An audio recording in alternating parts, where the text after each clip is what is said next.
Millionerlar va siyosatchilarni, hattoki qirollarning farzandlari qaysi maktablarda o'qishini bilasizmi?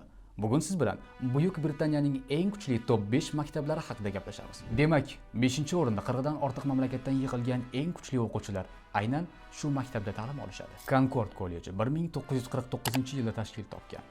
Ochiq tabiatda joylashgan. Zamonaviy ilmiy laboratoriyalar, sport, san'at, teatr, kutubxona bilan jihozlangan xalqaro o'quvchilar uchun ideal maktab hisoblanadi. Ushbu maktabning yillik to'lovi 63 ming funt sterlingni tashkil qiladi. Demak, 4-o'rin.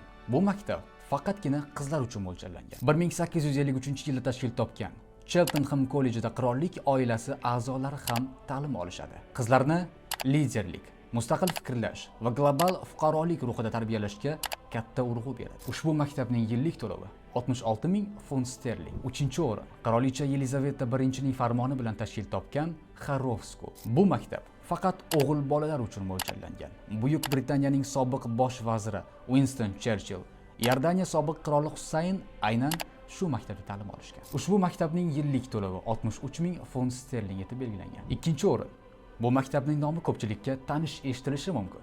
Buyuk Britaniyaning eng qadimiy va qimmat maktablaridan biri. Tarixiy obro'-e'tibori bilan mashhur bo'lgan Westminster School. Ushbu maktab 1179-yilda tashkil topgan bo'lib, uning yillik to'lovi 65 ming funt sterlingni tashkil etadi. Va nihoyat, 1-o'rnimizda Buyuk Britaniyaning eng innovatsion maktablaridan biri sifatida tan olingan 1845-yilda tashkil topgan Brighton kolleji haqida gaplashamiz. Ushbu maktabning ko'plab bitiruvchilari Oxford, Cambridge va Ivy League universitetlariga o'qishga kiradi. Bu yerda yillik to'lov 66 ming funt sterling etib belgilangan. Siz ham farzandingizni chet el maktabida o'qitmoqchimisiz? Unda Directga plus belgisini qoldiring. Sizga 15 yillik tajribaga ega bo'lgan mutaxassislarimiz bepul konsultatsiya o'tkazib berishadi.